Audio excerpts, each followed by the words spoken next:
पिछले भाग में आपने सुना, राजा सूर्यप्रभ साधु की अगली कठिन परीक्षा के लिए तैयार हुआ, पर उसके मन में पहली बार संदेह की चिंगारी जगी। उधर महल में तीनों बहनों का अत्याचार बढ़ गया और प्रजा धीरे धीरे विद्रोह के स्वर में बुदबुदाने लगी। अब कहानी उस मुकाम पर पहुंच चुकी है जहां छल का पर्दा धीरे धीरे फटने वाला है। जंगल के बीचों बीच अग्निकुंड जल रहा था। लपटें आसमान को छूने की कोशिश करती और चिंगारियां हवा में बिखर जाती। राजा सूर्यप्रभ उसी अग्निकुंड के सामने बैठा था। सूखे होंठ, प्यास से तपता गला और आंखों में थकान की रेखाएं। पहली रात वह किसी तरह गुजारा। दूसरी रात उसके शरीर से पसीना टपकता रहा। तीसरी रात उसके दिल की धड़कन धीमी पड़ गई। लेकिन चौथी रात को अचानक उसे फिर वही चिड़िया दिखी। चिड़िया ने फड़फड़ाते हुए कहा, राजा, अब समय आ गया है कि तुम आंखें खोलो। यह साधु कोई साधु नहीं बल्कि छल का दूत है। याद रखो, विश्वास करने से पहले जांच जरूरी है। राजा घबराकर उठा और बोला, मेरे मन को क्यों विचलित करती हो? अगर यह साधु छलावा है तो फिर सच्चाई क्या है? चिड़िया बोली, सच्चाई की जड़ तुम्हारे महल में है, जहां तीनों बहनें तुम्हारे नाम पर अत्याचार कर रही हैं। यह सुनते ही राजा के होश उड़ गए। पांचवीं रात साधु उसके सामने आया। उसकी आंखें अब और भी भयावह लग रही थीं। साधु ने कहा, राजन, बस 2 रातें और सह लो, फिर अमृतत्व तुम्हारे चरणों में होगा। राजा ने धीमे स्वर में पूछा, गुरुदेव, क्या सचमुच यह तपस्या मुझे अमर बना देगी? साधु हंस पड़ा। उसकी हंसी जंगल में गूंज उठी। अमृत? तुम मूर्ख हो राजन। तुम्हारी शक्ति और तुम्हारा राज्य, यही तो मैं चाहता हूं।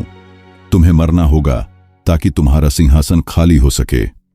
राजा के कानों में यह सुनते ही बिजली सी गिरी। अब उसे समझ आया कि चिड़िया की चेतावनी सही थी। इधर महल में प्रजा विद्रोह की तैयारी करने लगी। लोग आपस में कहने लगे, हमारे सच्चे राजा निर्दयी नहीं हो सकते। निश्चय ही बहनों ने कोई षड्यंत्र रचा है। सैनिक भी धीरे धीरे विद्रोही सुर में बुदबुदाने लगे, अगर महाराज लौट आए तो हम उन्हें सच्चाई बताएंगे। बहनों का राज ज्यादा दिन नहीं चल सकता। छठी रात राजा सूर्यप्रभ ने तय कर लिया कि अब वह और छल का शिकार नहीं बनेगा। उसने अपने मन में प्रतिज्ञा की, अब बस मैं इस साधु का असली चेहरा दुनिया के सामने लाकर रहूंगा, और अगर बहनों का हाथ इसमें शामिल हुआ तो उन्हें भी दंड दूंगा। 7वीं रात जब साधु उसके पास आया तो राजा ने दृढ़ स्वर में कहा, गुरुदेव, अब मुझे वरदान दीजिए। साधु हंसते हुए बोला, वरदान? हां, मृत्यु का वरदान। इतना कहते ही साधु ने एक विचित्र मंत्र पढ़ा। हवा में काले धुएं के बादल छा गए। पेड़ कांपने लगे। अग्निकुंड की लपटें और भड़क उठीं। राजा समझ गया कि यह क्षण निर्णायक है। उसने अपनी तलवार म्यान से निकाली और गरज कर कहा, अब बहुत हो गया। तुम साधु नहीं, पापी हो। आज तेरे छल का अंत होगा। जंगल की निस्तब्धता अब युद्ध भूमि में बदल चुकी थी। एक ओर छल करने वाला साधु था, दूसरी ओर अपने राज्य और प्रजा के लिए जाग चुका सच्चा राजा। उधर महल में प्रजा विद्रोह की आहट दे रही थी। हर ओर बेचैनी थी, पर आशा भी जाग उठी थी, क्योंकि लोगों को विश्वास था उनका असली राजा एक दिन लौटकर जरूर आएगा। जंगल के बीच अग्निकुंड की लपटें आसमान को चीर रही थीं। साधु ने अपने हाथ आकाश की ओर उठाए और भयानक मंत्र पढ़ने लगा। काले बादल छा गए, बिजली चमकी और उसके चारों ओर प्रेत जैसी छायाएं नाचने लगीं। साधु गरजा, राजन, अब तू मेरा शिकार है। तेरी आत्मा से मैं अपनी शक्ति बढ़ाऊंगा। राजा ने तलवार उठाई और जोर से बोला, तेरी शक्ति झूठ और धोखे पर टिकी है।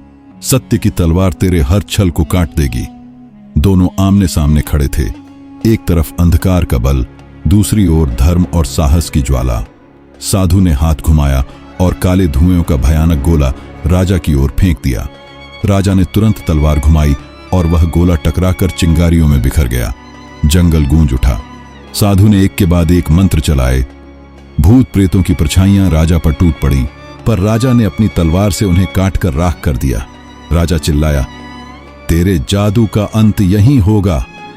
इधर महल में भी हलचल मच चुकी थी। सैनिकों ने बहनों के आदेश मानने से इनकार करना शुरू कर दिया। एक सैनिक बोला, हम अब अन्याय का साथ नहीं देंगे। हमारे सच्चे राजा जरूर लौटेंगे। प्रजा सड़कों पर उतर आई। लोग चिल्लाने लगे, हमें हमारा असली राजा चाहिए, बहनों का राज अब नहीं चलेगा। बहनों के चेहरे पर भय की लकीरें खिंच गईं। कनक प्रभा गुस्से से अपनी बहनों से बोली, यह सब तभी हो रहा है क्योंकि भैया अभी जीवित हैं। अगर वह लौट आए तो हमारा अंत निश्चित है। रत्नमाला ने कांपते स्वर में कहा, हमें साधु को समाचार भेजना होगा। उसे कहना होगा कि राजा को हर हाल में समाप्त कर दे। जंगल में साधु और राजा की लड़ाई अपने चरम पर थी।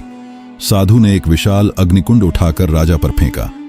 राजा ने अपनी तलवार को दोनों हाथों से कसकर पकड़ा और चिल्लाया, जय धर्म, जय सत्य। तलवार से एक दिव्य प्रकाश फूटा। वह प्रकाश साधु के काले जादू से टकराया और पूरा जंगल रोशनी से भर गया। साधु चीखने लगा, नहीं, यह कैसे संभव है? मेरी सारी शक्तियां नष्ट हो रही हैं। राजा ने प्रहार किया और साधु जमीन पर गिर पड़ा। उसकी काली छाया राख बनकर हवा में उड़ गई। जंगल में साधु का अंत हो चुका था। राजा सूर्यप्रभ ने राहत की सांस ली, पर उसके दिल में अब एक नया तूफान उठ रहा था। क्या सचमुच मेरी बहनें इस षड्यंत्र में शामिल थीं? उसने तलवार को उठाया और दृढ़ नजर से महल की दिशा में देखा। अब समय आ गया है कि मैं अपने राज्य लौटूं और सच्चाई को सामने लाऊं। साधु के अंत के बाद जंगल में शांति छा गई, पर राजा सूर्यप्रभ का मन शांत नहीं था।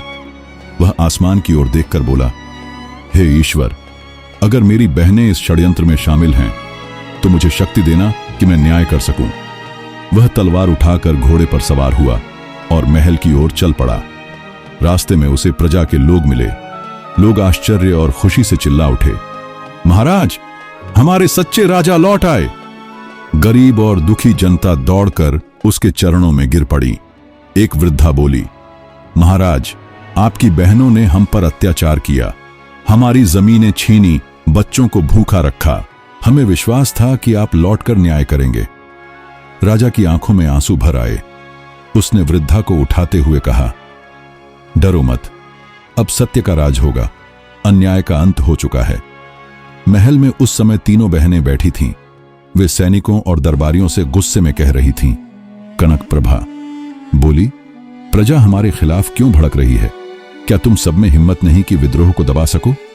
रत्नमाला बोली, अगर भैया सचमुच लौट आए हैं तो हमें तुरंत उन्हें खत्म करना होगा। सुधामयी भी बोली, हां, अगर वह यहां पहुंचे तो हमारा राज खत्म हो जाएगा। इतना कहते ही महल के दरवाजे जोर से खुले और अंदर प्रवेश हुआ स्वयं राजा सूर्यप्रभ। राजा का चेहरा क्रोध से लाल था।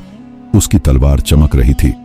वह गूंजती आवाज में बोला, कनक प्रभा, रत्नमाला, सुधामयी, मैंने तुम पर विश्वास किया, लेकिन तुमने मेरे साथ विश्वासघात किया।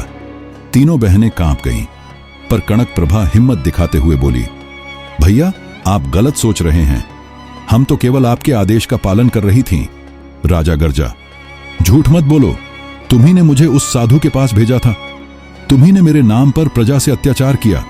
तुम्ही ने राज्य को लूटकर अपने स्वार्थ पूरे किए।